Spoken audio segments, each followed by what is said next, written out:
Becoming rich is like a game, and in order to succeed, you must know the rules. In fact, the better you understand and use the rules in your favor, the faster you will become ridiculously wealthy. Therefore, in this video, I will share with you the 7 rules of money. And if you're new to the channel, then hit the subscribe button below for more life-changing content. Let me share with you the story of my friend Jeff, and how he came to not only learn the 7 rules of money, but how he was able to use these rules to quit his 9-to-5 job and fulfill his dreams of becoming a world traveler. Meet Jeff. Jeff is a 38-year-old data entry clerk at a mid-sized IT company in Chicago. Or, at least he was until a few weeks ago when he gave in his letter of resignation. Rewind 10 years and Jeff was punching the clock at this IT company day in and day out. Every morning, he would dread having to go into work and counted down the days until he could retire. Sadly, Jeff wasn't the best with his money, so being able to retire at any age seemed like a stretch.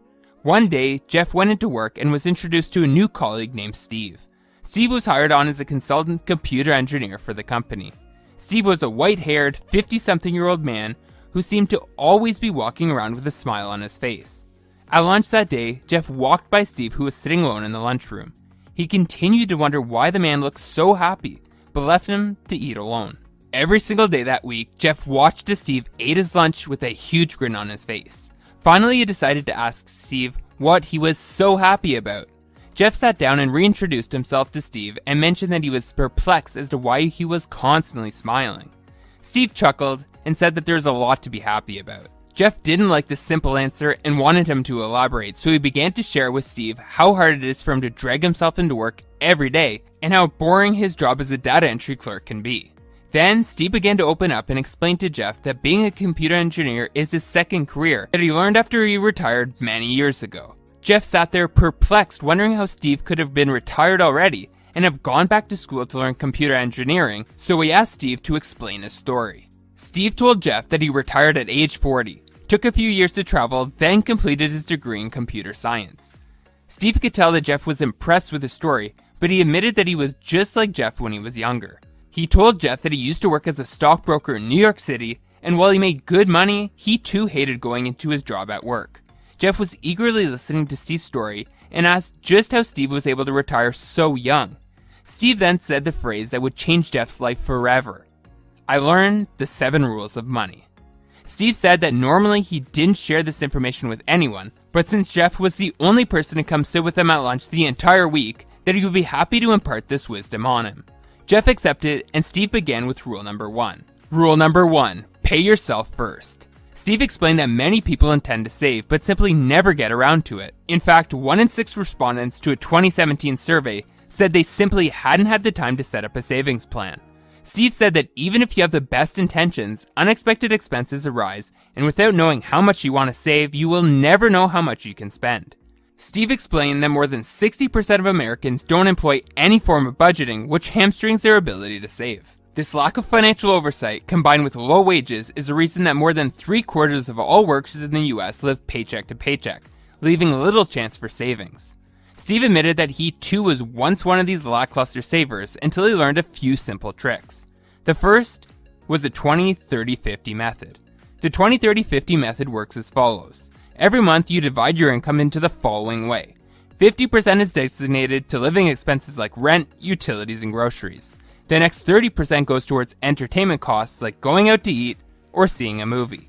The final 20% is meant to go right into your savings account. Steve explained that allocating part of his income before the month started helped him get an idea of how much he could save, but some months he would dip into that amount and end up saving less than he intended. Then, he learned the second trick, which was to set up automated deductions. Steve explained to Jeff that automated deductions work in the following way. Every 2 weeks, part of your paycheck is sent directly into a savings account instead of the full amount going right into a checking account. Jeff explained that routing money into an account that you can access ensures you don't spend the money allocated to savings, and this helps Steve save hundreds of thousands of dollars over the course of his time as a stockbroker. Rule number 2, saving will never make you rich. While Steve appeared to be a big proponent of saving money, he then admitted to Jeff that saving money is not enough to become rich. Steve explained that the problem with saving money is that it doesn't grow. The typical savings account only pays 0.09% interest. That means that even if you have $100,000 in your savings account, you would get back only $90 in return in 1 year's time, And after you net that return against inflation of 2%, you would actually have lost money. Steve then stressed the importance of investing. He explained that he was lucky to learn just how powerful compound interest was at an early age, and from age 18 to 40, when he retired, he invested $250 a week every single week. During that 22-year span, he received an average return of 10%, which at age 40 left him with over $1 million, of which $750,000 was compound interest that he had earned. In fact, it is the same lump sum of money that Steve continues to live off many years later, but this is only possible because of his wise spending ways. Rule number 3, you must live below your means. Steve explained that this rule may seem obvious, but still millions of people have a hard time following this rule. You see, we live in a materialistic world where many people are more worried about getting the new iPhone than saving for retirement, and these types of short-sighted decisions often have people spending much more than they earn. The truth is that if you ever want to achieve financial freedom, then you must spend less than you earn and put away the difference. By putting away this money, you give yourself so many advantages that having money in the bank provides. Firstly, having a lump sum of money set aside can give you the peace of mind that you can weather any financial challenge that comes your way. Moreover, you can use that money to start a business, which could double or triple your income once your company becomes profitable. Better yet, if you invest that money wisely and build up enough of a financial nest egg, you can give in your 2 weeks notice at work and retire early just like Steve did. Rule number 4, you must have emergency funds. Steve explained that one of the least exciting but more important aspects of your financial health is having an emergency fund set up. Steve stressed to Jeff that if he did not have a cash emergency fund set up, then he must make the establishment of one a top priority.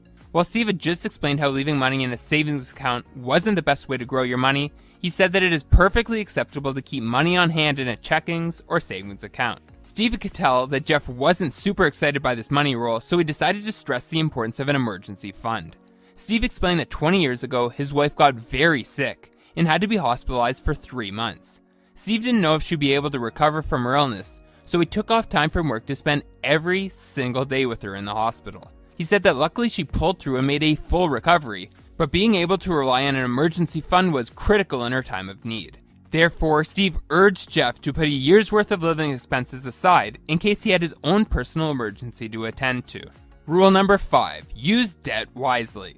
Steve went on to explain that one of the keys to becoming rich is to avoid making bankers and credit card lenders rich. Some purchases, like buying a home or paying for a college education, are difficult to make if you don't go into debt. But both student loans and mortgage debts are generally classified as good debt, because buying a home and getting an education can ultimately increase your net worth.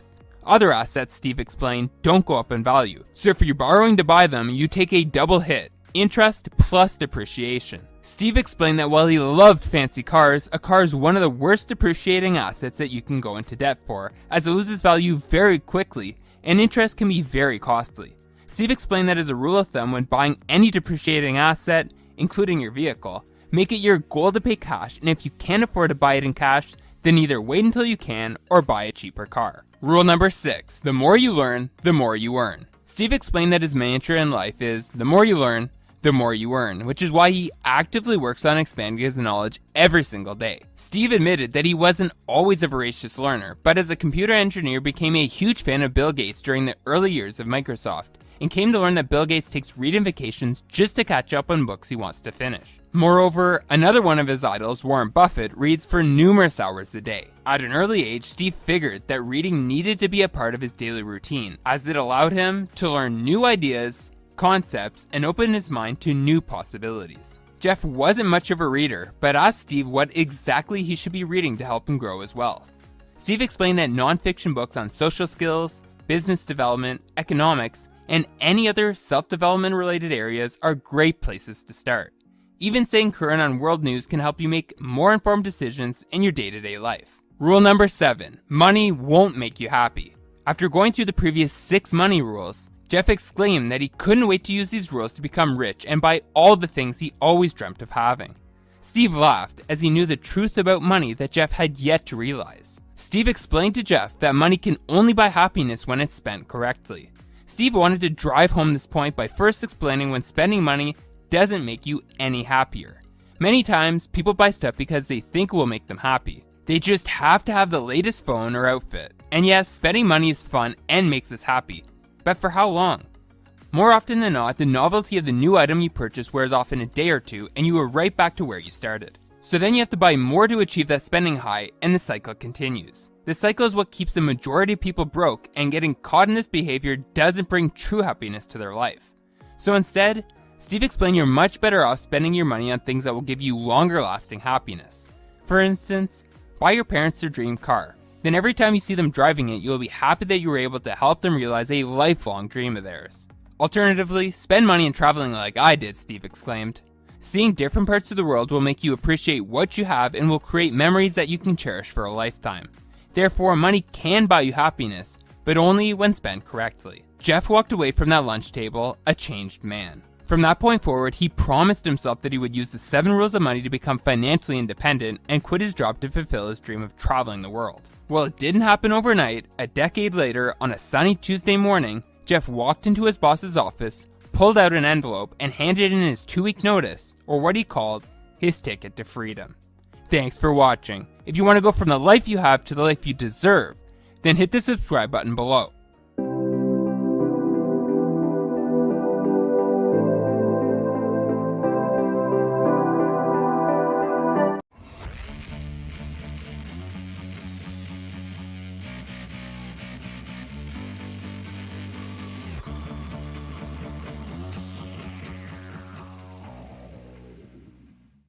7 ways to earn money with a laptop with no skills and no product. Now, do you want to earn money online, but you really don't have any technical skills and you don't have money to invest in inventory? Well, in this video, I'm going to show you exactly how to do that. If you've got a laptop now, or an iPad or a desktop computer, you can actually make money without investing anything in any products, and I'm going to show you exactly how to do it, and we're starting right now.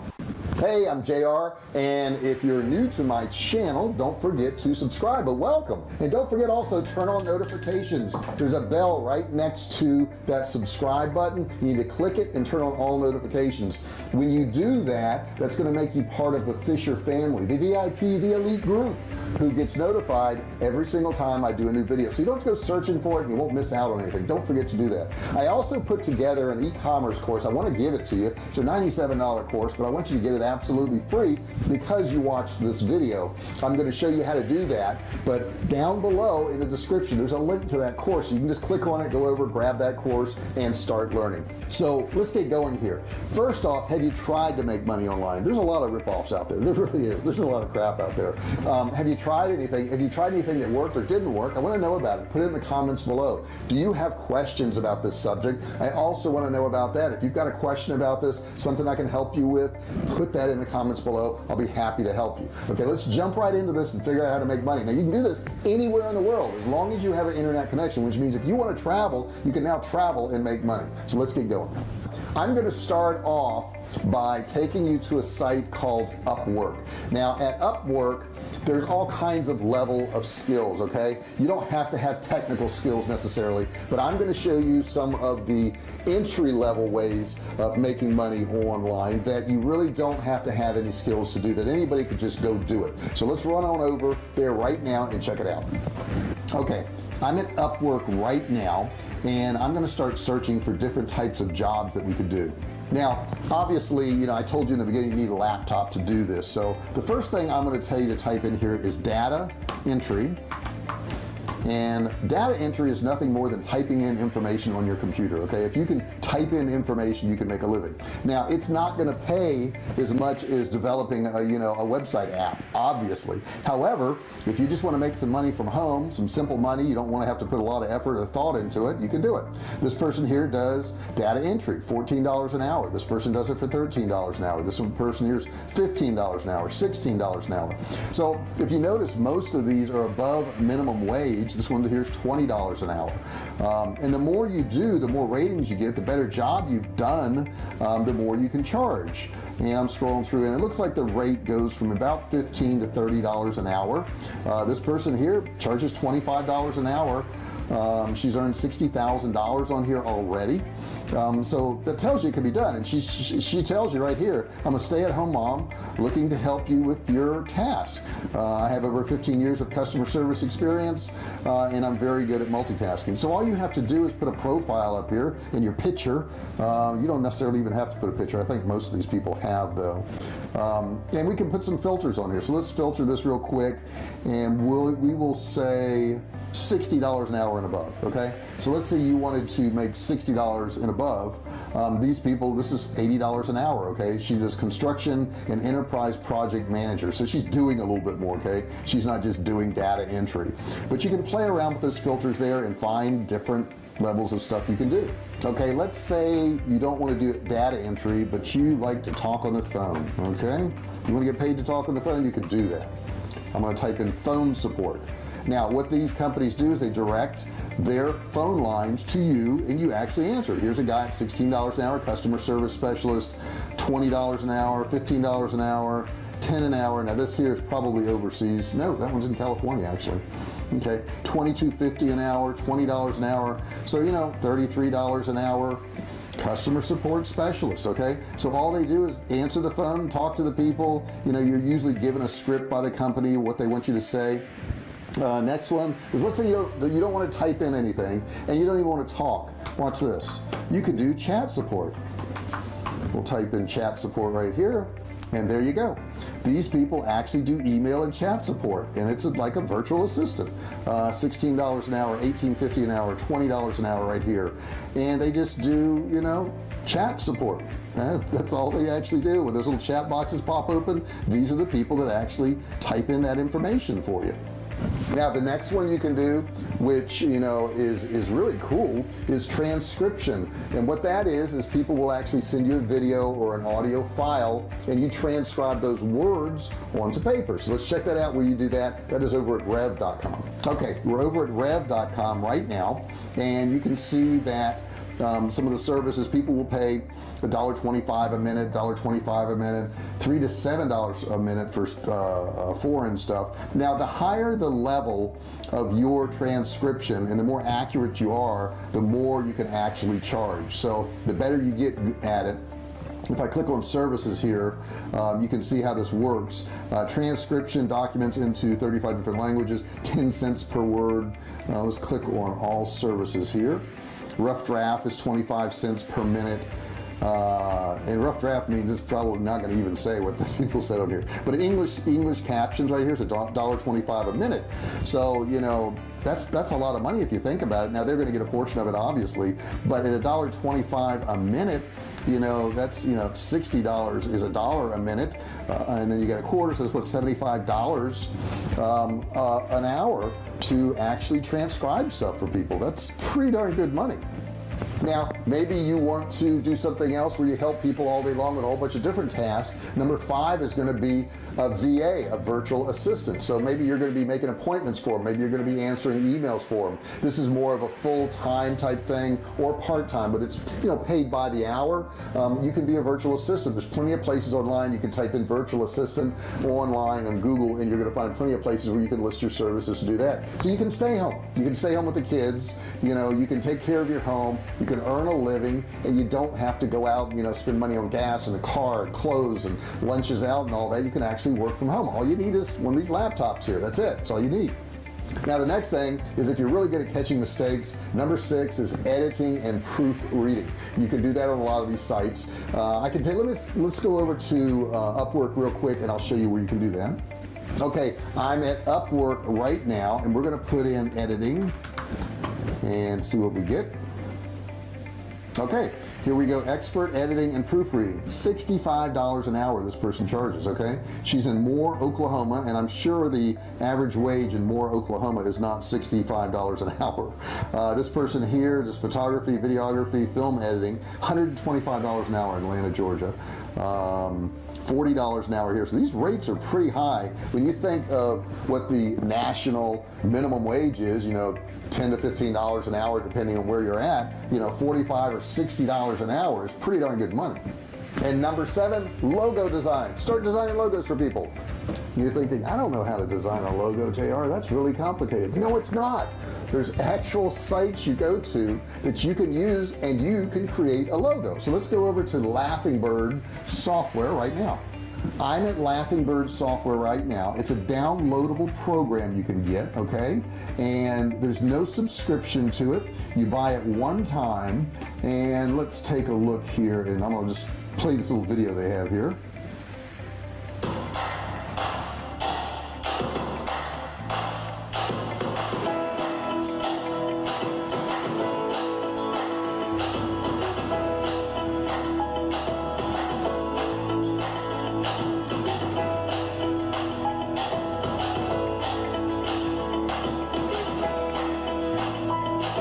You can see you just move this stuff around. It's all templates.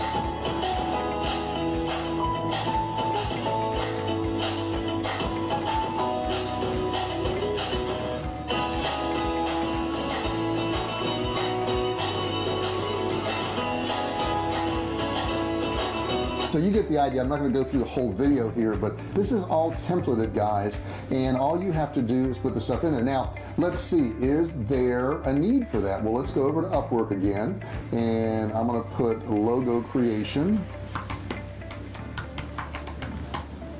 We've got logo creation right here at $135 an hour.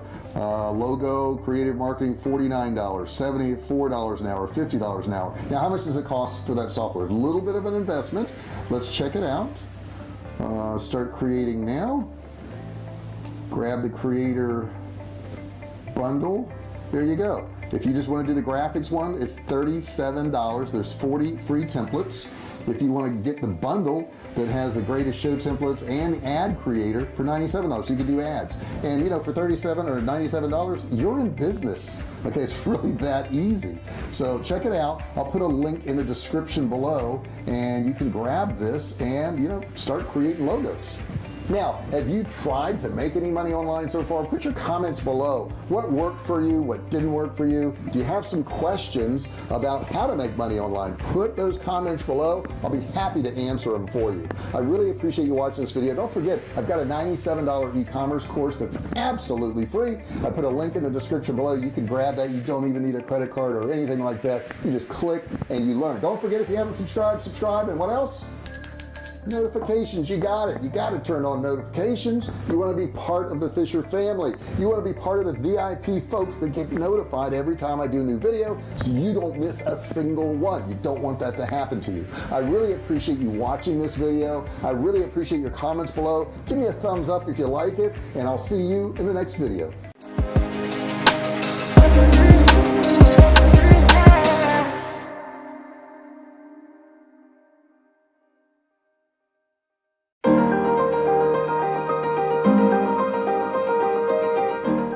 Did you know you can actually make money online? Yeah, that's right, and all you need is a computer or phone with internet access. So, in this video, I'm going to show you 10 websites where you can actually start making some side cash. Or, if you're really serious, some good money. Isn't that amazing? On some of these websites, you can actually make as much as $100 a day or even more. And the best part is, you don't have to quit your 9-to-5 job. You can make this money working in your free time. On the internet, there are two distinct ways of making money. The first is active income. With active income, it's like your normal 9-to-5 job. You only get paid for the work you do. If you don't work, you don't make money. Simple as that. The second way is through passive income. This is my favorite method because with passive income, all you do is put in the work once, and the money in theory should keep rolling in, without you having to do any more work other than maybe promoting what you've made, or in some cases, what other people have made. So, let's get to the video. Number 1. Upwork.com. Upwork is a website for freelancers.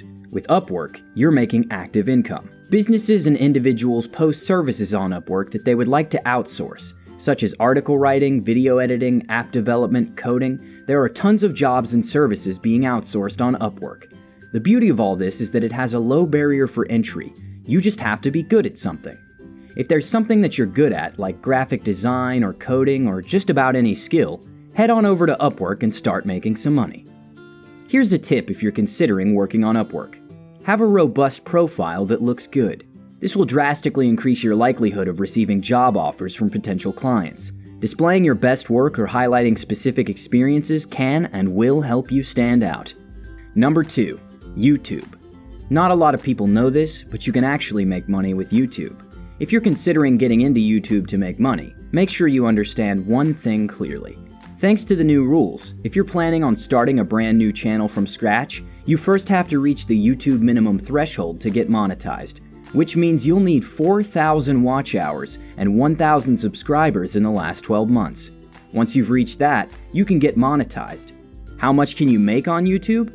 Honestly, as much as you want. As long as you keep uploading good content that people are willing to watch, you're golden. And the longer the videos, the more money you can expect to make. You can make anywhere from $1 to thousands and even hundreds of thousands of dollars. The more views you're getting, the more money you can expect to make. And also, you get more subscribers. With YouTube, what you're earning is passive income. Make a few videos and they should keep making you money consistently. You can also make money with YouTube through paid sponsorships. But with paid sponsorships, you'll need a large audience, usually a minimum of 10,000 subs to do that. You can also make money through affiliates, but we'll get to that later. Number 3, Amazon. Although Jeff Bezos did start off the company selling books, Amazon now sells almost anything you can think of. It's not just a site for buying your favorite toys though, you can actually make money with Amazon. And here's 3 ways you can do that. The first way is Amazon Mechanical Turk. Mechanical Turk is kind of like Upwork. It's a place where businesses outsource work that's too difficult for a computer program to do, such as audio editing and transcribing, translating audio and video from different languages, testing web pages, writing reviews, and a whole lot of other services. You can make as much as $20 or $30 an hour by working on a few different tasks. This is a legit way of making money, and they do pay. This is active income though. The second way is Amazon Kindle Publishing. Turn your ideas into an ebook and make money today. Every time you buy an ebook from Amazon, Amazon and the publisher make money, and you can too. The thing with Kindle Publishing is, you first need a book to sell. You can either write this book yourself, or you can hire someone to write it for you. You don't have to be an established author or find a publishing company to do this. You can actually do this from the comfort of your home and start earning some passive income. Sounds awesome, right? And the best part is, it's absolutely free. So sign up and start making some money. Amazon takes care of the money handling shenanigans and you can sit back, relax on your couch while making some good old passive income. If you're really interested in Kindle publishing, I highly recommend you do more research on this topic. You can find free videos and tutorials right here on YouTube that will teach you the basics. If you want expert advice, you might have to pay for a course. I'll link a really good one in the description if you're interested. Some people make over $100,000 publishing Kindle ebooks on Amazon. It's definitely a market to look into. The third way is Amazon's Associates Program. This is a very popular and easy way of earning passive income. All you do is sign up to the Amazon Associates Program, which is free. Then you can pick from thousands of things on Amazon to sell on your website and start promoting. Amazon will give you a special link, and every time someone buys through your link, Amazon will give you a commission anywhere from 5 to 10% of the sale. Amazon will pay you 60 days after a purchase, and you can choose to be paid either through Amazon gift cards or wire transfer to a bank account. Although this is currently only available in the United States, but if you live outside of America, you can be paid via checks or you can have the money transferred to your Amazon account and start buying stuff with it. Number 4, ClickBank. ClickBank is a marketplace for product creators and affiliates to make money online by selling their courses or services to the world. ClickBank only sells digital products, but the beauty of ClickBank is the commission payout is so much higher than Amazon. Some affiliates pay you as much as 75% for selling their services, while others pay as low as 5%, so keep that in mind. With that said, you can make some really good money on ClickBank, hundreds or even thousands of dollars. Simply head over to ClickBank, pick something to sell, and start making money. Number 5, Flippa.com. Flippa is the #1 marketplace for buying and selling online businesses. It attracts a huge audience, and it offers great tools to increase visibility. It's an auction site pretty much like eBay for those selling and buying digital assets, such as websites, apps, domains, Shopify stores, and Amazon FBA accounts. If you're good at making apps or even websites, you can actually sell it online and make some money. Or better yet, if you have some money lying around and you're interested in buying websites, apps, or e-commerce stores that are already making money, you can do so with Flippa. What happens is, you place a bid, much like eBay, and if your bid is the highest, then congratulations, because you just bought yourself an online business. You can also make money by selling online businesses. So that's Flippa for you. Number 6. Shutterstock. Basically, Shutterstock is a platform where you can buy or sell digital media, such as pictures, music, and video clips, mainly created by freelancers and third parties. So, if you're particularly good at photography, taking amazing pictures and videos, or really good at making sick beats, you can monetize your talent on Shutterstock. The way you make money with Shutterstock is, every time someone purchases one of your pictures, you get paid a commission, usually a couple cents to a few dollars if you're lucky. The trick to making a lot of money with Shutterstock is to consistently keep uploading high-quality images. 7. Rover. Do you like pets? Dogs in particular? If so, then you should check out Rover. Rover is a dog-sitting service, but this is currently only available in the United States and Canada. So, if you live in either of those two countries, then you can register as a dog sitter and get paid for babysitting dogs. You can make anywhere between $80 and $100 a night just by watching someone's dog. You can literally make hundreds of dollars a week just by babysitting someone's pet. How about that for a deal, huh? Number 8. TakeLessons.com. Take Lessons is a website where you can teach any skill. Everyone has a skill that they can teach, whether that might be teaching someone a language, how to cook, how to play a musical instrument, how to solve complex math equations. Anything you think someone else might not know, you can teach people on Take Lessons and start making money. Number 9. Fiverr. You've probably heard Fiverr mentioned a lot of times because it's a simple and easy site to start making money. But if you haven't, basically it's a freelance website where you can literally outsource anything, and I mean anything, as long as it's legal, for as little as $5. There are so many different ways to make money on Fiverr. Just to name a few, you can do animation, logo design, packaging design, web and mobile design, social media design, Photoshop editing, architecture and floor planning, 3D models and product design, t-shirts and merchandising, SEO, and so much more. If there's anything that can be outsourced, you can most likely find it on Fiverr. Head on over and check out Fiverr, guys. It's a legit way of making money. Number 10. Dropshipping. With dropshipping, what you're basically doing is selling someone else's stuff for a small or large profit without having to deal with the shipping. So basically, you're acting like a broker or a middleman. You can do this by opening up a Shopify store and then linking it up with Oberlo. Oberlo is an app that integrates with Shopify, and it's what a lot of people use to source for stuff they'd like to sell on their stores. The basic principle of dropshipping is, you create a store or any channel where people can buy stuff from you. Then, once they buy something from you, you pay the manufacturer, usually for a lot less than what you got it for, and then have the manufacturer ship it to the customer, all without you ever seeing or touching the product. The best part of dropshipping is that you set your own price for the product you want to sell, then take the profits and pay the manufacturer the rest. So yeah, that's dropshipping in a nutshell. If you're interested in dropshipping, there are a ton of tutorials here on YouTube that will show you the step-by-step guide of creating your store, finding products, advertising, finding influencers, and finally shipping and getting paid. It's a bit complicated to start, especially in the beginning, but you can make a ton of money with dropshipping. With that said, thank you guys for watching. Please subscribe, enable notifications, and I'll see you on the next one.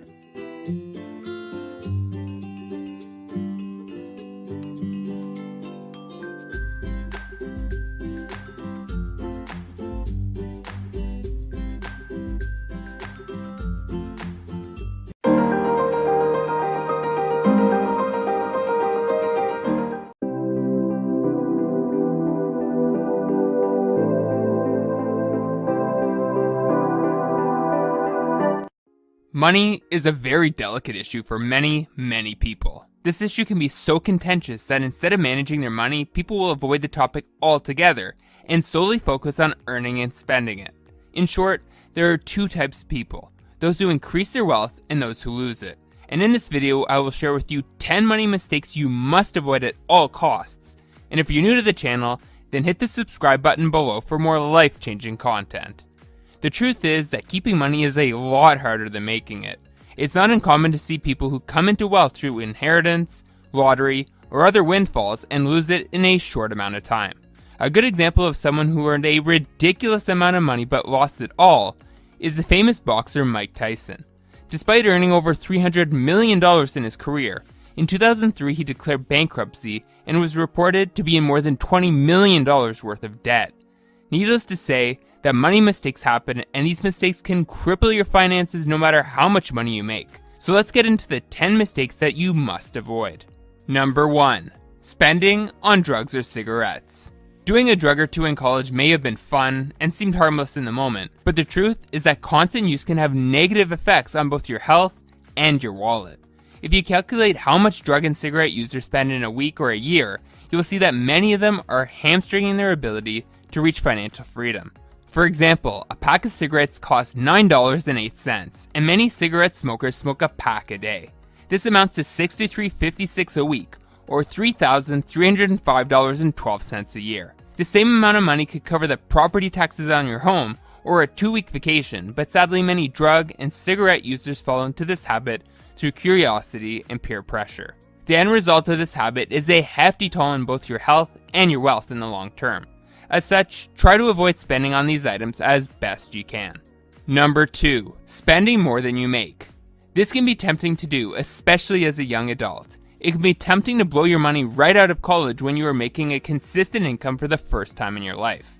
Buying that new car, moving into a new house, and flying first class are all appealing things to do, but the problem with them is that you tend to end up living paycheck to paycheck if your income can't cover these costs. This issue can be likened to lifestyle inflation, whereby an increase in earning will cause you to increase your living expenses. An increase in paycheck shouldn't warn you to increase your cost of living. However, the majority of people feel that they should reward themselves once they get paid. Instead, this cash inflow should be directed into prolonging your wealth through investments and the acquiring of assets.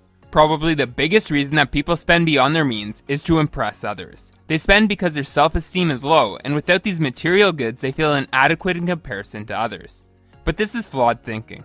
As Dave Ramsey says, we buy things we don't need with money we don't have to impress people we don't like. Many of us are guilty of this. Once you learn to delay gratification and forget about impressing people, you will then be able to grow financially. Social media is another cause of overspending. People try to spend huge sums of money trying to look rich without actually being rich. An internet entrepreneur, for example, who, after being told he would never make it big in business, might buy an expensive car when he makes his first big sale in order to prove his critics wrong, again falling into the trap of trying to impress others. This means of impressing others is a never-ending staircase. At all points of life, there will be others to compete with or to show off to. You have no business buying a gadget worth $2,000 when your monthly salary is just $3,000. Be smart. Create a budget and track your spending to ensure you avoid spending more than you make.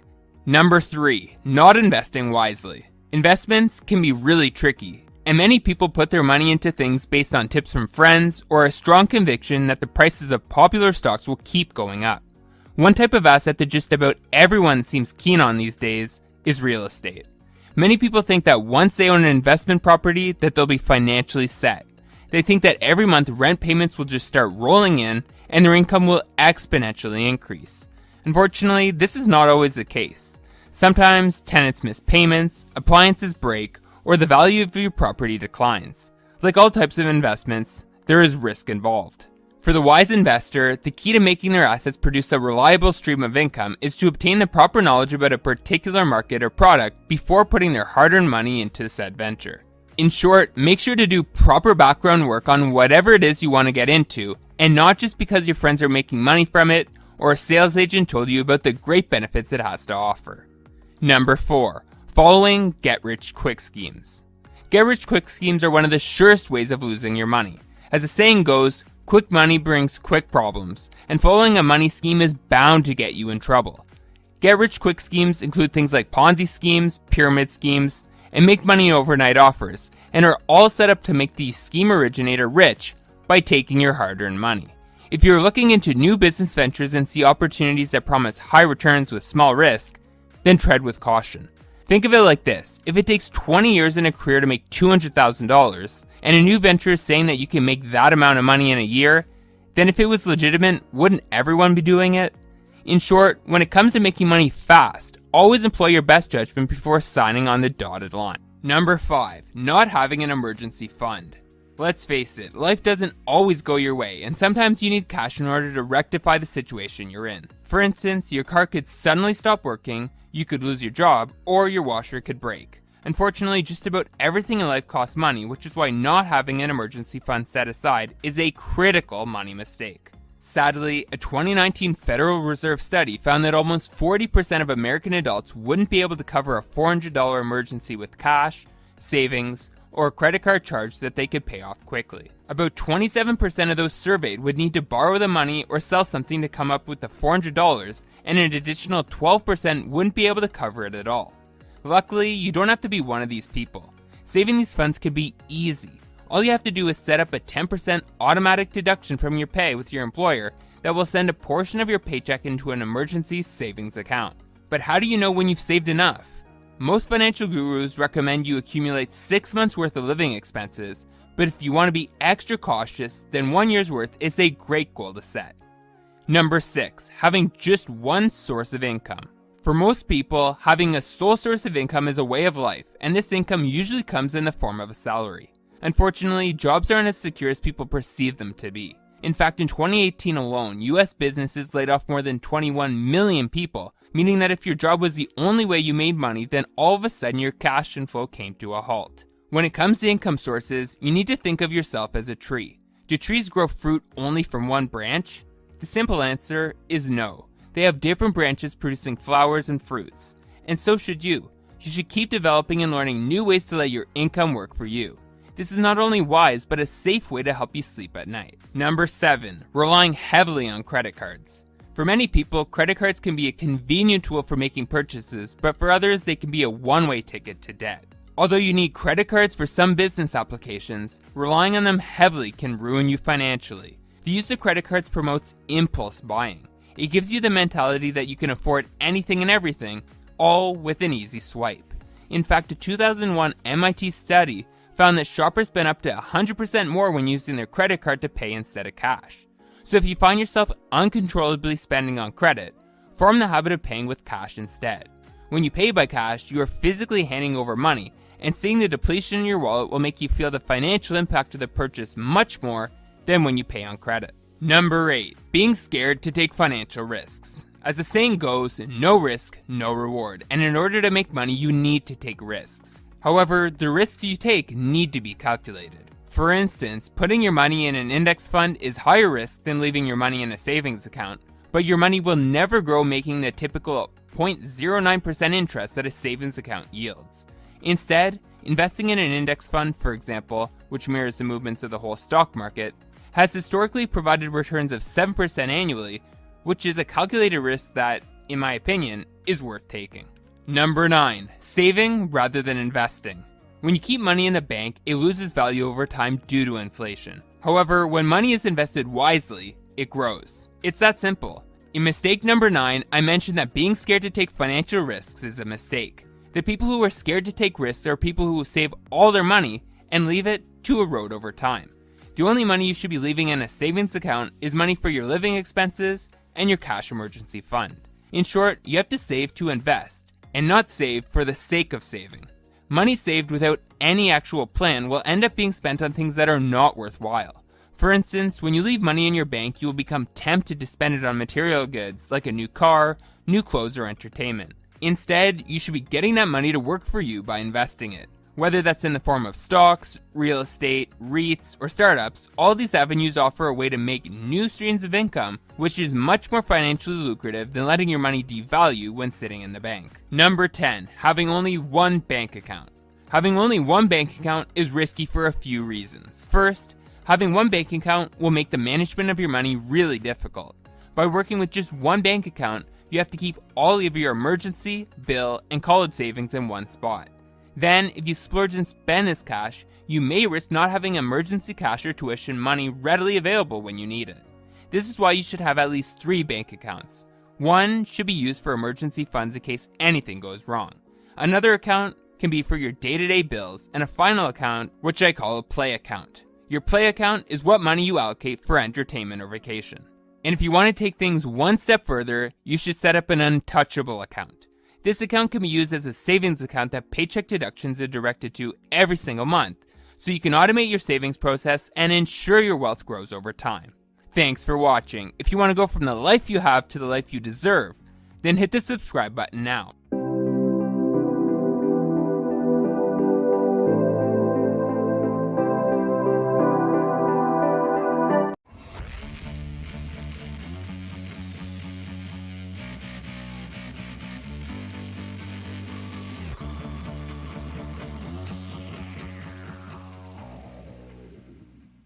I thought it was time to create a fully updated Amazon FBA tutorial for 2021. If you think Amazon isn't for you, then just wait until you watch this whole video and then decide whether or not you want to sell on Amazon. And if you think starting now isn't a good idea, well, watch this whole video because your opinion might change, because personally, I think starting now is the best time to start. Awesome. This is going to be a really fun video and I cannot wait for you to see it. If you like these kind of videos, these long form tutorials, then let me know in the comments down below, because I have planned to make print on demand tutorials, affiliate marketing tutorials in this kind of way. And obviously, without further ado, let's get right into it. But don't forget to subscribe if you haven't already subscribed, because, you know, subscribing and liking the video helps so much. Selling on Amazon FBA in 2021. Full step-by-step guide.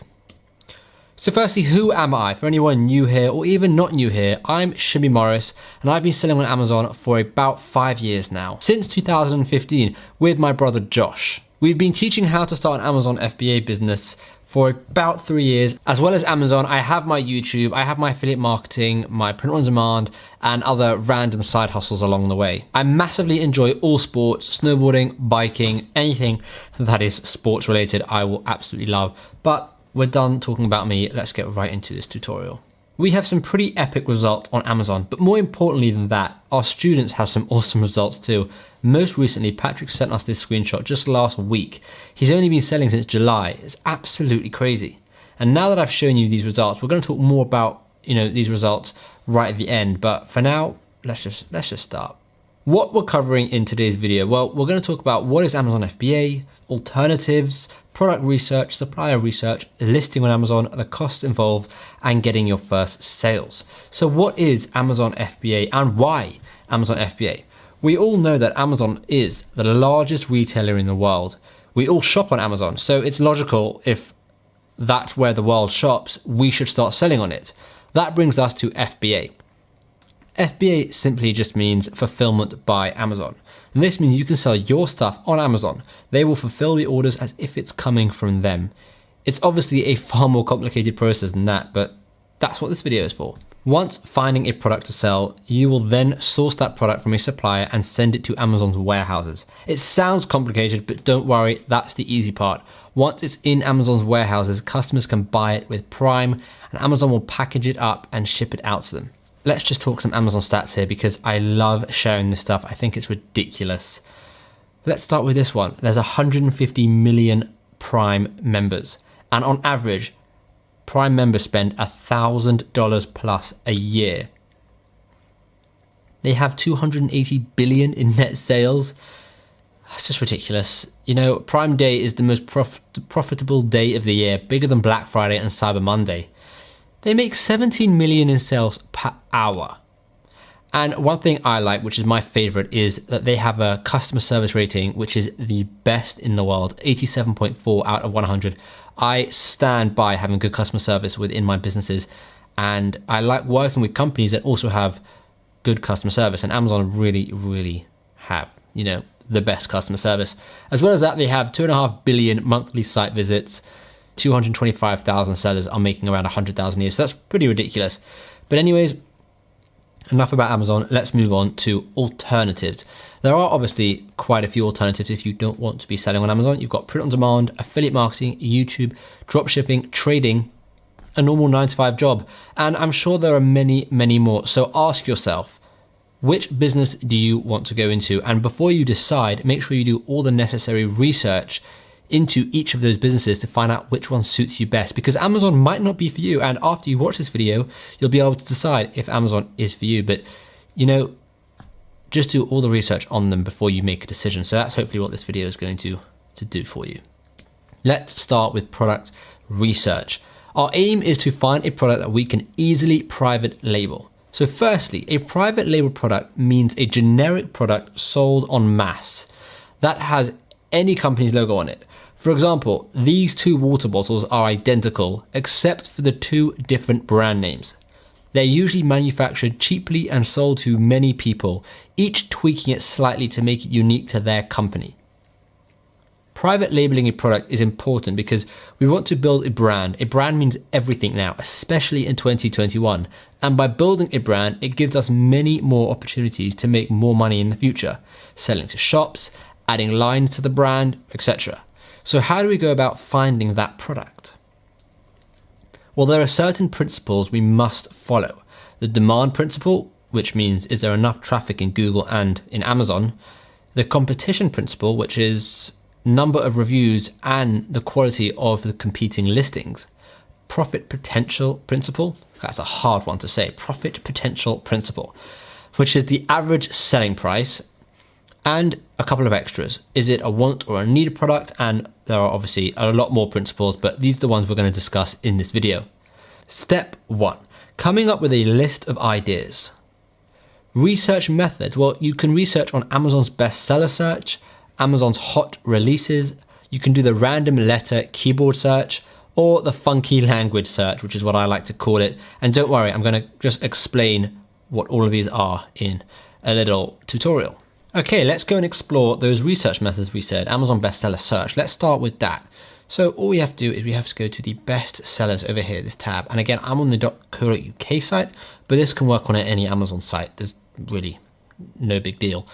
Right, so what I personally do when I'm on the bestseller is I don't just look at electronics and photo and any department. I go to specific departments, and in our course we talk a lot more about which departments to go into, but I go into specific departments because I'm not going to start selling books. I'm not going to start selling, you know, the all new Echo Dot, which looks a lot like the Apple, whatever. I'm not getting into that. Let's go straight to sports and outdoors. This is one of our favorite categories, sports and outdoors. So when we're in sports and outdoors, we're going to look for specific products. I'm sure what you can see here is a lot of watches, smart watches, and this is a big no-no category. We don't want to get into tech. Firstly, we don't want to be in competition with Fitbit, but we don't want to get into complicated products that we can't figure out ourselves. So, for example, we don't want to sell a product that we don't understand how it works, because if a customer has a problem with it and they want help, we won't even know the first thing to do. Fitbit have, you know, a whole support staff and technical staff and all these people, so we're not going to worry about that. What we can see here is the resistant bands. We know full well how resistant bands work. Very simple. It's a bit of rubber. So we want to look for products like that. Products that are generic and easily customizable. So we've got fitness bands. We've got a water bottle. We've got a yoga mat. We've got... what else do we have? These things keep popping up. This is just Chrome plugins that I have, so forget about that. We've got a headlight. We've got bike lights. Easy. We've got more resistant bands. We've got a weird looking boxing head thing. God, that would hit me so many times in the face.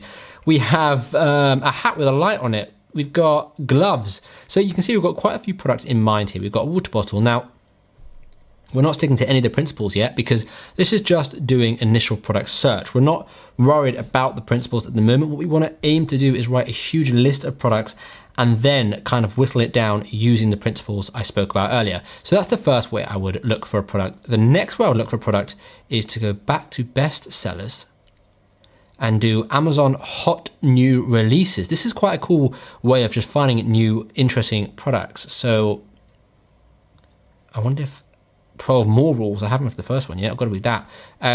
Let's go back to sports and outdoors just because it's a cool category, and we can see hot new releases. So obviously a face mask, dartboard for kids. That's a cool, really good idea of a product. More face masks. What looks like a little finger pack of bike stuff. So this is just another way. Now look, there's no saying these products are going to be successful or good. It's just a way to, this guy's tried to selling a watch. He seems to be doing quite well with it. This is just a way to come up with a list of ideas. The next thing we can do is the random letter keyboard search, and this is quite a cool one. So let's go to Amazon homepage again, and we want to go into the search bar and we want to put in random letters, and I'll show you why. So if we put in T, Usually, there you go. Usually Amazon will spit out the some recommendations there, and rule of thumb is the top of the list is going to be the most popular products that are being searched for. So if someone searches T, thermometer shows up, and the reason thermometer shows up is because it's the most searched for product with the letter T. If we put in an R, it's tripod, tree skirt, treadmill, travel mug, treadmills for home.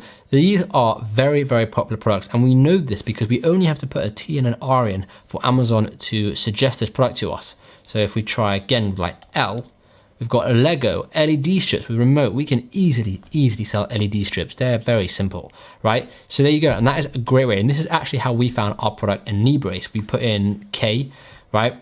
And when we realized we don't want any of those, we went through. So we did Q, W, E, R, T, all of the different ones, and we got to N, and this is where we got in knee pillow, knee pads, and then we saw knee pads, and we're like, this is interesting. We saw knee support, and that's interesting.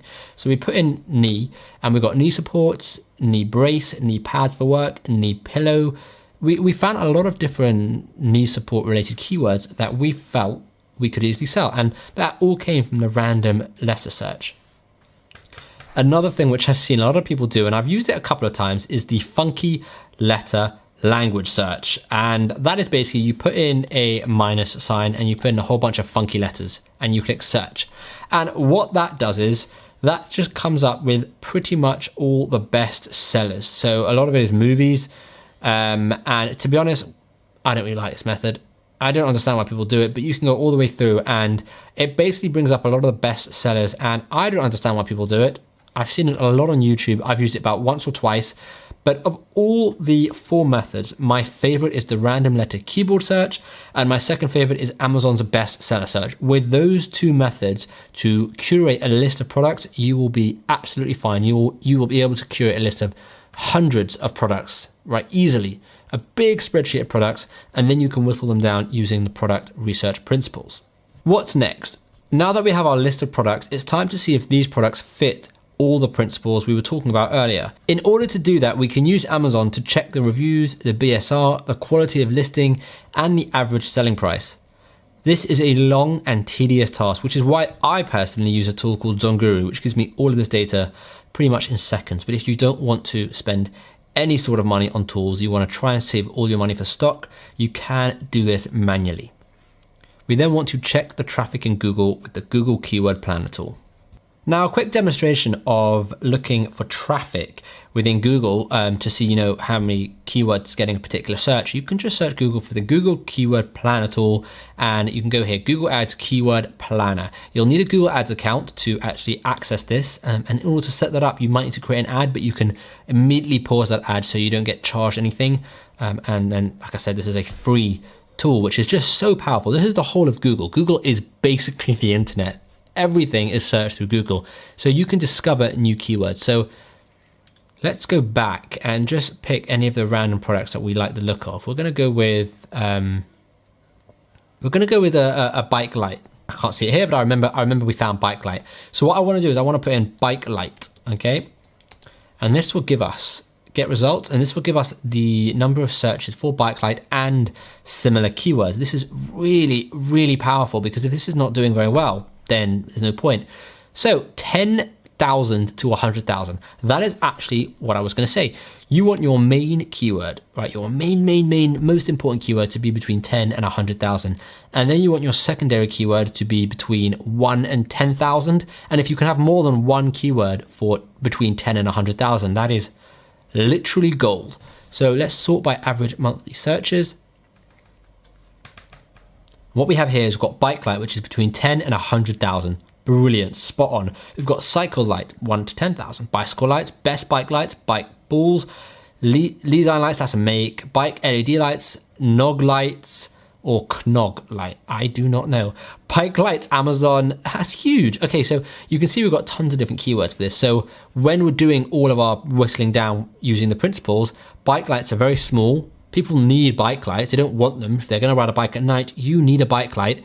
And there seems to be a lot of demand for them. Importance of keywords. Keywords are the single most important thing for succeeding with an Amazon FBA business at the moment. Why? Well, keywords are what people search for in the Amazon search bar. It's very important you come up with a list of 50 plus keywords.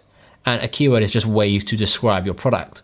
The more you have, the more you will rank for on Amazon, and the more sales you will get. You'll understand more about keywords later on in the video.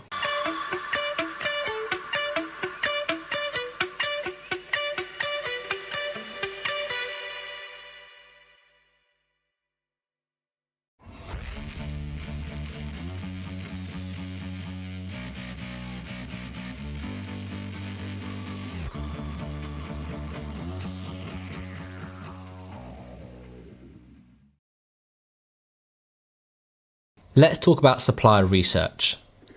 Where do we source our products from? Very simply, Alibaba.com. Alibaba is an online commerce company that houses millions of merchants and businesses. If you need 1,000 leg warmers, Alibaba is where you'll find it. It sounds scary, I know, but this step is actually easier than you think. We need to do safety checks. Suppliers need to be gold standard, assessed, and have been trading for at least 3 years. This is just what we do to ensure we're as safe as possible. I'm going to show you how to find products and what steps to do after picking some suppliers you like the look of.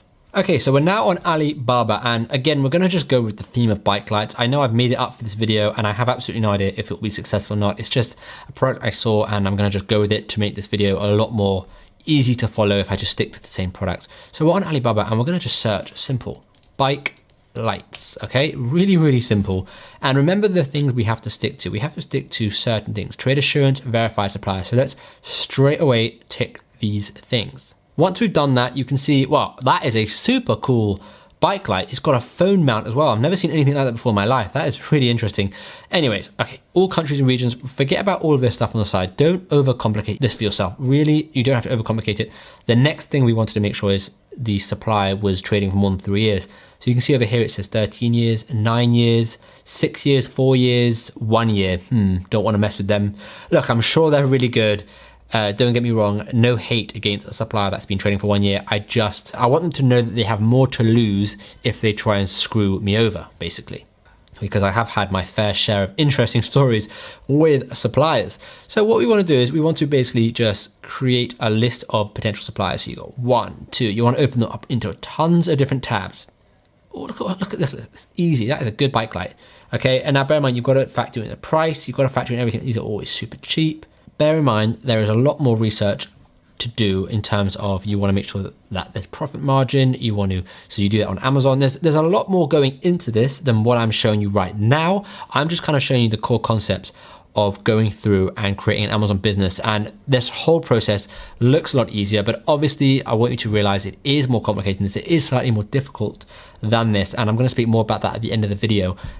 But look, don't be scared about Alibaba. It's a simple website, and don't be worried about getting scammed either, because, you know, especially with trade assurance and you pay through Alibaba, you're fine. You're absolutely fine. I'll be surprised if anything bad happened. So that is pretty much finding a supplier. We've now got to mass message these suppliers. The next steps. Now that you have this huge list of potential suppliers, you want to mass message them, either through the Alibaba chat or through Skype. The first thing to do is to send the opening message. It can look something like this. In our course, we have a whole list of questions you should ask the supplier. Here are the first 5. Shipping. Air versus sea. I especially wanted to talk about this in this presentation just because so many people are nervous about shipping and are unsure on how to do it. So this is probably the most daunting part of the whole process, and actually shipping items from China all the way to your country isn't that difficult. How much does this cost, and what are the logistics, import fees? Well, don't panic. We usually recommend starting with a small test order of maybe 100 items. If you've got a larger budget, then maybe 300 items. And because your items should be small and light, you could send this test order by air. This is much easier and faster than sea. It's usually a lot more expensive, but when the order is small, it doesn't make much difference. You should use any of the big companies like DHL, UPS, TNT, and you shouldn't be paying more than $6 or £6.50 per kilo. You shouldn't have to worry so much about actually shipping. When you speak to your supplier, you should tell them, I want to use DHL, UPS, or TNT, and they will sort it out for you. You shouldn't actually have to go and worry about it yourself. Shipping by sea is a good idea when you start ordering in bulk, 1,000+ items, but seeing as this little slideshow here presentation is more for a beginner, I'm not going to start talking about sea because that's quite an advanced thing that you don't need to worry about. Final product checks. Let's do some deep product analysis. So deep product analysis, what is that?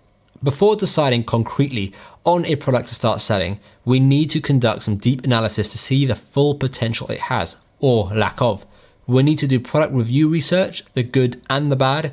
We need to order our biggest and best looking competitors' products so we can really see it in the flesh. And we need to look into all the products and see what we can offer that will bring us above the competition. So a PDF guide or maybe some form of add-on product. Well, now it's time to do that deep diving we were talking about, the deep diving analysis, I like to call it. So what we want to do is let's put in bike light, okay? And this is where a lot of people skip and it's really important. So we're going to just open. We're not going to worry about the sponsored ones here because again, they're sponsored. We want to worry about people who have worked their way to the top. So we're going to open, the first 4. Let's just work with 4. So here's the first one. I feel like I've opened this way too many times all wrong. But anyways, what we want to do here is want to have a look at the good and the bad reviews and have a look at ways we could add value. Now, as well as that, during the product research phase, we'd also look at the listing just to see, this is a really, really good listing. And this is kind of a red flag for me because they know what they're doing. They've got a good title. They've got really good bullets. They've got good images. Do I want to compete with someone that has tried this hard? And as well as that, I feel like everyone else is going to be like that as well. So yes, this is going to be a highly competitive product as well. You can see 3,500 reviews, 1,500 reviews, 1,600 reviews. So this is not a product we would go into, okay? Again, I'm going to continue using this product as an example for this video just because I want to keep this video flowing and I want it to match. But again, this is not a product we would actually go into. So, but back on track here, what we would do is we would look at the reviews. We'd look at the questions and the reviews. We can scroll down and we can see questions, customer questions. We can see what people have asked, what people have answered.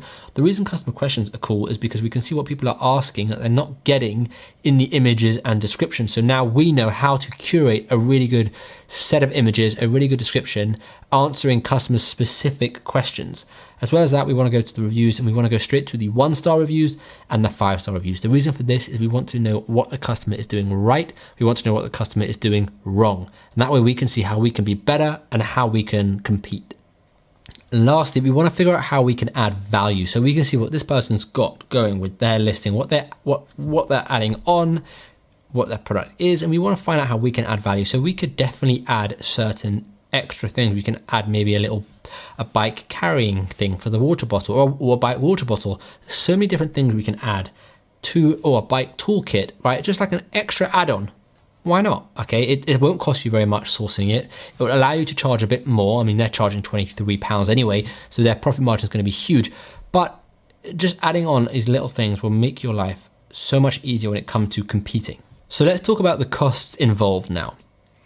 Cost breakdown, you've got seller central costs, Amazon selling fees, picking and packing fees, inventory storage fees, import fees if you're shipping from abroad, inventory costs, shipping costs, packaging costs, and potential ad costs. This is a lot of different costs. I know what you're thinking. You're thinking this is crazy. There's so many costs involved, but don't worry. It's really not that bad. And I'm actually going to be bringing out videos going into each individual cost and telling you exactly how much they are. So listing on Amazon. It might be time to list your product at this point. If you found it, you've got a supplier and you've ordered, you might not be here yet, but if you found a product and you're ready to order it, it's time to make a listing. This is where you can check if you're eligible to sell in that category. This is a very important step because you don't want to sell a product that you're not eligible to sell, especially after you've ordered it.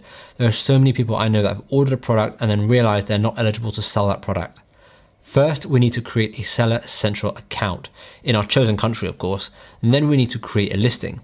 Creating an account, this can be quite complicated and you may need to have a registered business, a bank account and a credit card in order to do this. For some reason, some people find it a lot harder than others and I'm not entirely sure why. I would recommend going for a pro selling account as the fees are lower down the line and it's more scalable for the type of products we aim to shift. When creating your account, make sure you put in all the relevant information they're asking for.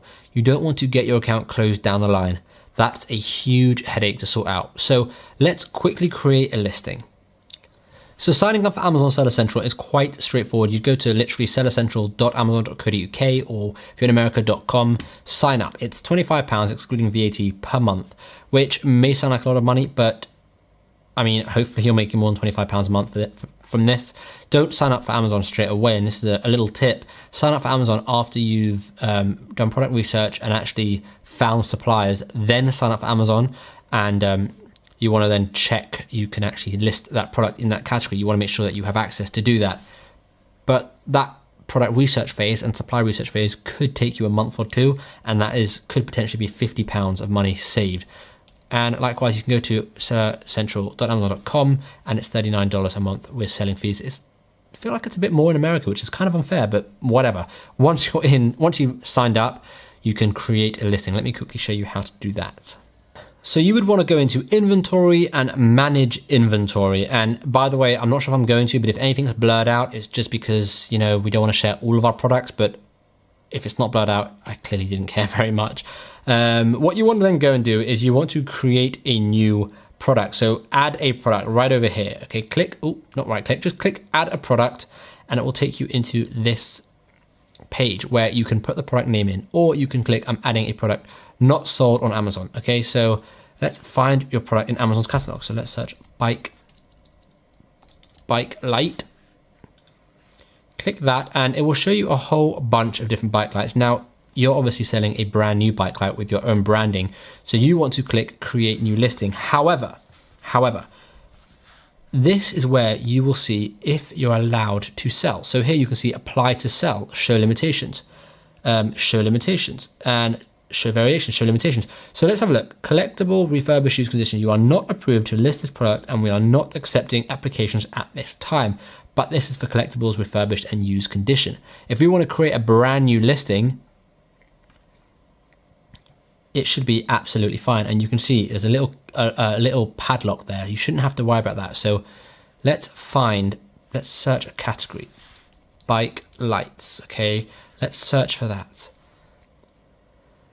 We've got 3 matching products. We've got sports and outdoors, cycling lights and reflectors, sports outdoors, cycling lights, reflectors, headlight. Okay, so let's go select category. Okay. And it's simple as that. You've got to put the product ID in. You've got to put the, so here you've got all these different types of things. We're going to do a UPC. And there are a few different things you have to know about this. You've got UPC and you've got FNSKU. Don't get confused about the two. FNSKU is the little barcode that goes on every single product that goes into Amazon's warehouses. It's how Amazon track their products. A UPC is for the back end on Amazon Seller Central, okay? Each product will have its own, when I say product, I mean each, so if you've got bike light and then you also sell a wallet like that, each product will have its own UPC, and you have got to make sure you get verified UPC codes, and you can do that in Barcode Mania. It's called a GS1 UPC, okay, and you'll put that in there. You'll put the title, the manufacturer, the brand name, okay, and you'll basically go through variations. You don't want any variations, and then the actual offer, the price, and you'll save and finish. I don't have any of this information here, so I'm not going to go through and create a listing, but it's very, very straightforward, okay? And you might find that as soon as you create your listing, it gets restricted, and Amazon email you saying you can't sell it.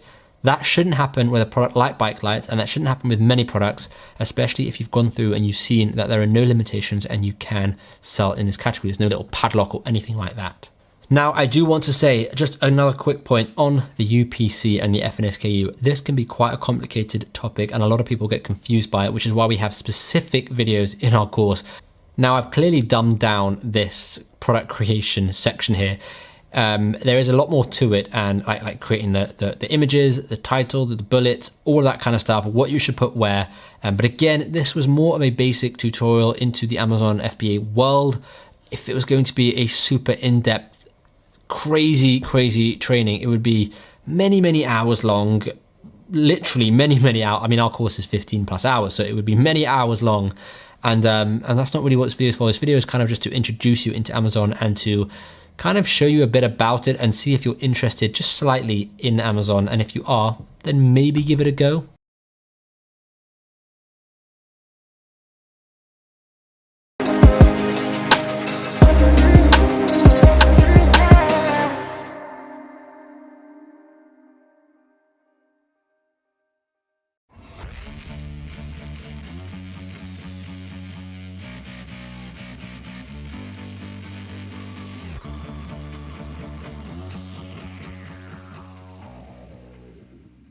What's up, y'all, and welcome back to my channel. Salut à tous et bienvenue sur ma chaîne. So in today's video, I am going to share some tips, tricks, and a little bit of advice on making money from home in 2021.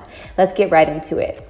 So first, I want to go ahead and start off by saying that through my experience and talking with some new business owners, entrepreneurs, family, friends, and even some of my supporters, I believe that 2020 was actually a very empowering, liberating, enlightening year in the aspect of people realizing that they can't necessarily be comfortable with one job or a job that probably doesn't even truly care about them as an employee. From this, I've seen so many people follow their dreams, jump out on faith, try new creative ways to make money, and also develop new skills to do that. Now, I'm going to do a video on making money in 2021 from home with a product-based business and making money from home in 2021 with a service-based business. In this video, I'm going to strictly focus on product-based businesses. Step one would be finding a need-based business, problem-solving based business, as well as a passion-based business to start off with. Now, I know there's different people that would argue me on this, but need-based business and passion-based business are not always the same. Right now, people are really focusing on things that they need due to the pandemic, due to being on lockdown. So a lot of the trendy things, even for me having a clothing line, people trying to start clothing lines, some of those things aren't working for a lot of people right now because it's not necessarily a need. But I don't think that you should ignore your passions when you are thinking about starting something at home. I am a firm believer in when you love something and you do something with love, you're going to attract people who are energetically connected to that. So I don't think you should ignore that. But for me, when you combine the combination of a need-based business that solves problems that you're passionate about, you're winning, sis. You're winning in 2021 from home. Some of the people that have been coming up to me that have jumped out on faith in exploring their passion-based businesses have been people who are creating things or making things on Etsy. People who are making things, more luxury things, handmade things from home, whether it's clothing, whether it's pottery, whether it's products like for your body or for makeup, hair products, all of those things. If you are the type of person who has solved a problem, say for example, you've had acne and you've concocted your own oil or your own face wash and it works for you, give it to some family and friends to try out and see if it works for them. A lot of the things that we do creatively as women just to cater to our own needs because it's not necessarily out in the market, oftentimes we think we're the only ones that are dealing with these things that cannot be fulfilled in the product that you can buy in the store now. But 9 times out of 10 and even 10 times out of 10, there's somebody out there who's going to want your product and want to use it. So if you have something that you've been working on, have something that you personally use for yourself, test it with your family and friends.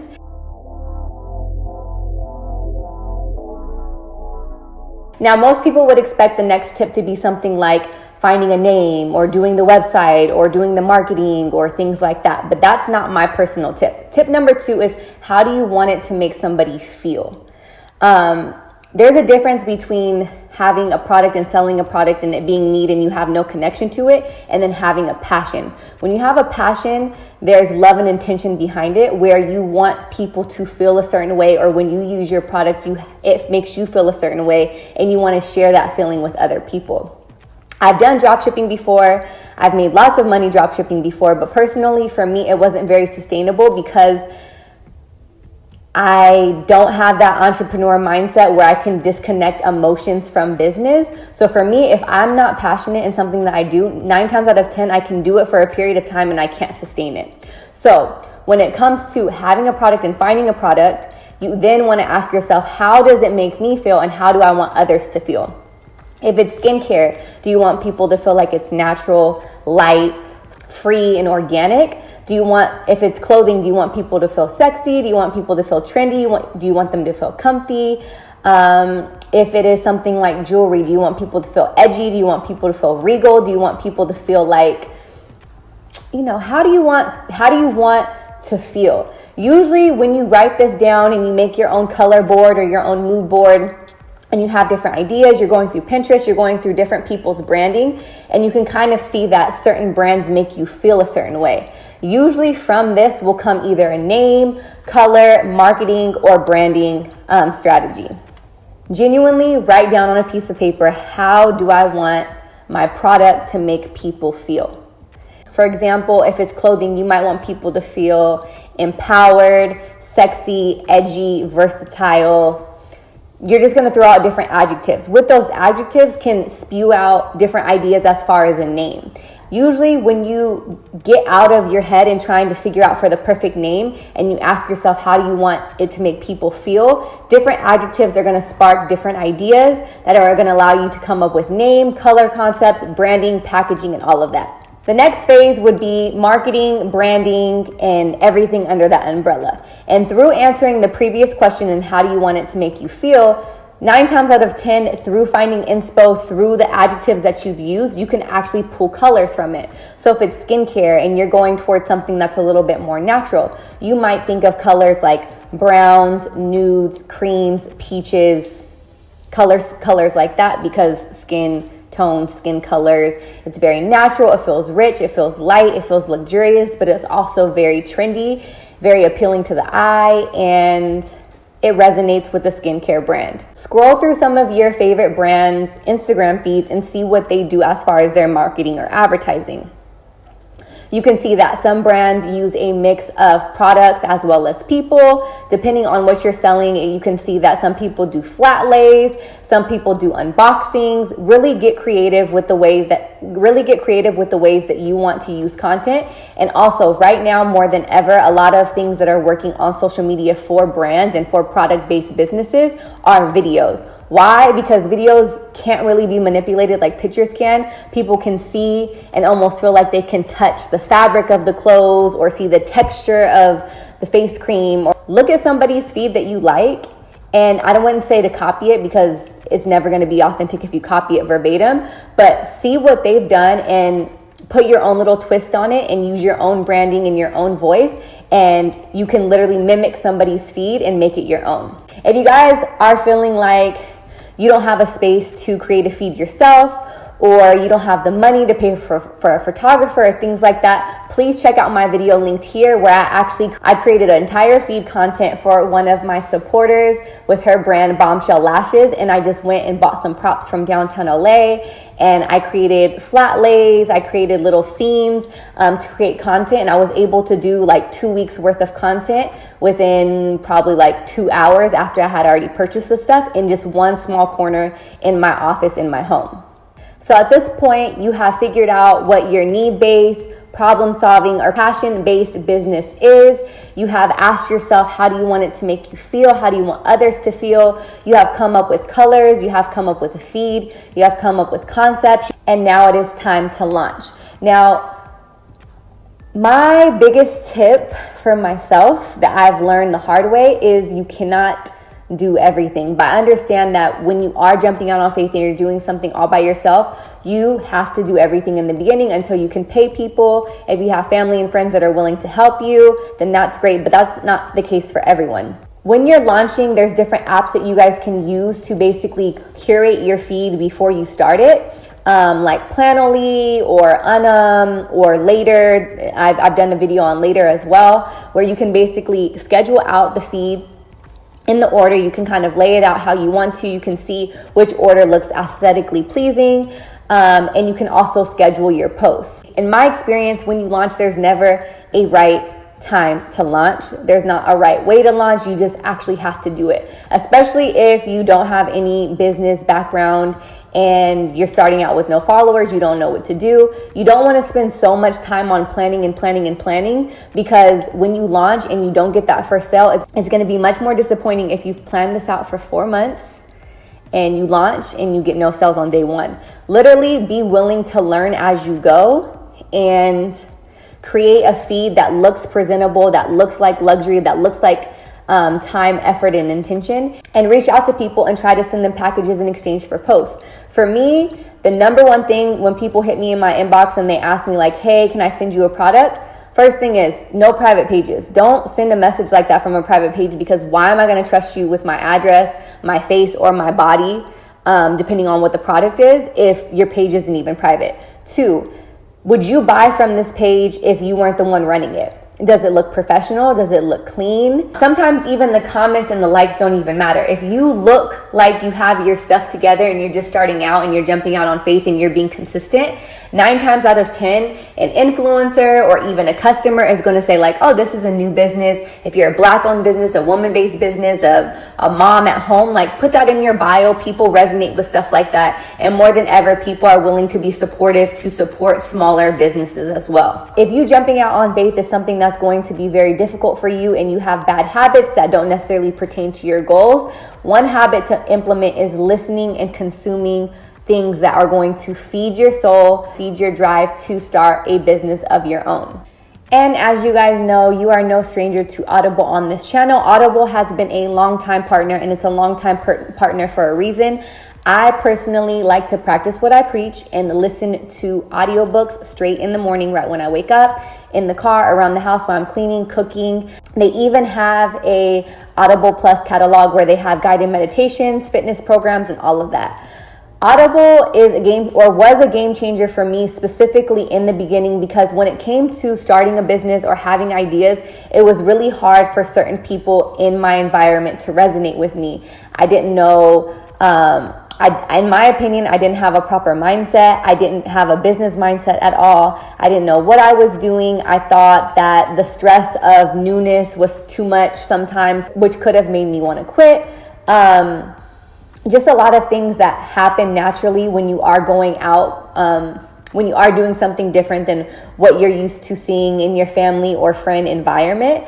So although Audible has a wide range of genres that you can choose from, I specifically always go for spiritual books, business books, or even books where people are telling their specific story, because it allows me to get up and be inspired by someone else, or to implement new habits, things that make you actually feel productive during the day. Now, I know you guys have heard this offer plenty of times if you are a loyal viewer or supporter of my channel, but if you have been sleeping on this opportunity, the time is now. You guys can go ahead and choose your first audiobook for free within the first 30 days when you go to www.audible.com/FindGuru, or you can text FindGuru to 500-500.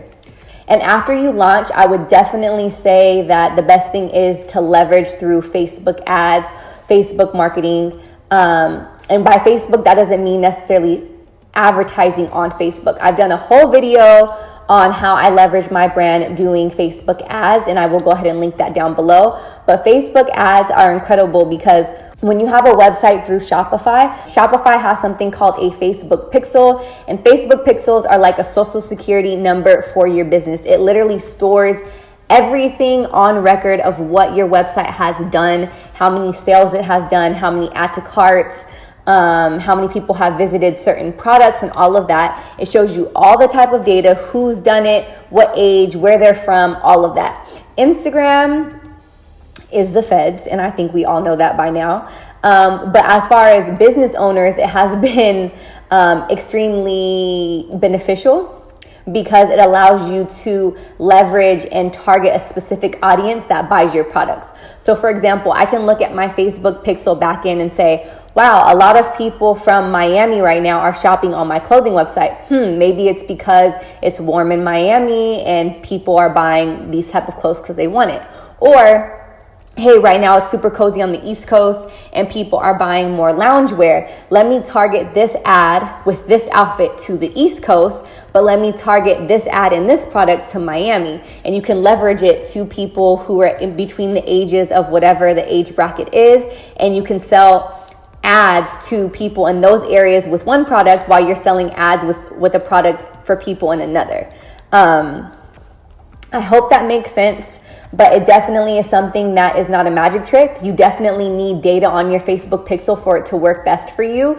I would say you need minimally like 50 to 100 sales with your Facebook pixel and your Facebook data to be linked to Facebook and on Instagram for it to work properly. Another thing that's great right now is Instagram has Reels as well as videos where you can tag your product in it. When you're on Instagram, think like a consumer. So when you're going through Instagram or you're going through the shop tab, what are other businesses doing? Are businesses doing more videos? Are they doing more pictures? Are they posting 3 times a day? Are they posting 1 time a day? And don't be afraid to promote your business. All right, y'all, so that concludes today's video. I hope you guys enjoyed it. Don't be afraid to jump out on faith or jump out on passion or jump out on needs and explore the ideas that you have been waiting on.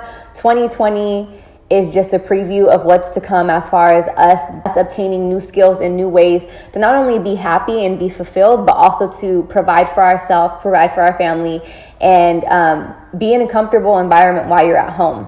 I know for a lot of people, it's been hard to kind of see the beauty in the change that has occurred, but stay in the flow, stay in a high vibrational frequency where you believe that you can do whatever you want to do. Yeah, but that's it for today's video. I hope you guys enjoyed it. Thank you guys so much for watching, and I will see you in the next upload.